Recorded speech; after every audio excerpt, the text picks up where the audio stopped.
Narito naman ang kapalaran ngayong taon ng mga taong nasa Sagittarius zodiac sign. Ang taong 2025 ay magdadala ng makabuluhang pagbabago, maraming oportunidad, personal na pag-unlad at mga bagong simula. Ang pagkahanay ng mga planeta ngayong taon ay magkakaroon ng malaking epekto sa iyong buhay, pag-ibig, karera at pangkalahatang kapalaran. Bilang isang Sagittarius, kilala ka sa iyong walang katapusang energy at positibong pananaw. Ang iyong nakakatuwang personalidad ay nagbibigay kasiyahan sa iba ng walang nakakasakit sa salita. Ang iyong matinding hangaring maging malaya at magtaglay ng sarili landas sa buhay ang nagtatakda ng iyong pagkatao. Masigla ka sa mga adventurous na sitwasyon at mas gusto ang mga activities na nangangailangan ng pisikal na lakas at energy. Ikaw ang pinakamahusay na kaibigan na maaaring magkaroon ng sinuman. Dahil sa pagiging isang mutable sign na may fire element, madali kang umaangkop sa anong sitwasyon. Sa impluwensya ng ruling planet na Jupiter, ikaw ay isang positibo, tapat at mausisang individual na mahilig sa kaalaman. Ano ang maaaring asahan ng Sagittarius ngayong taon? Ayon sa Sagittarius Annual Horoscope, ang 2025 ay magiging taon ng pagkakaunawaan at kakayahang umangkop para sa iyo. Narito ang mga asahan mo. Ang mga nakaraang pagsisikap mo ay magbubunga na, nagdadala ng tagumpay sa iyong larangan. Makakayanan mo ang mga hamon sa personal at profesional na aspeto ng iyong buhay sa pamamagitan ng balanseng diskarte.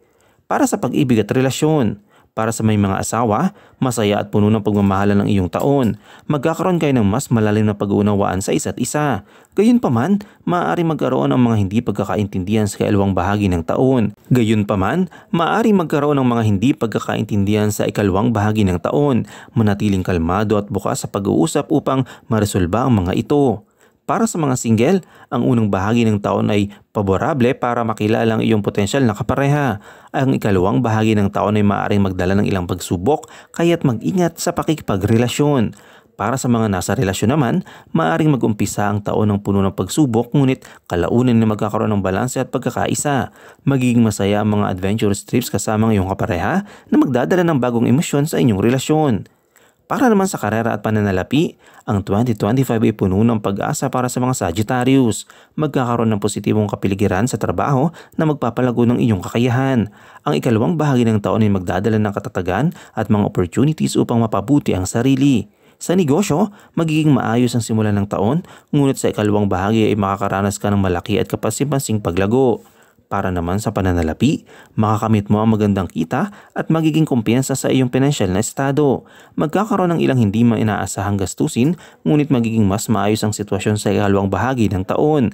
Ang mga investments ay magiging kapaki-pakinabang basta't gagamit ang tamang pananaliksik bago magdesisyon.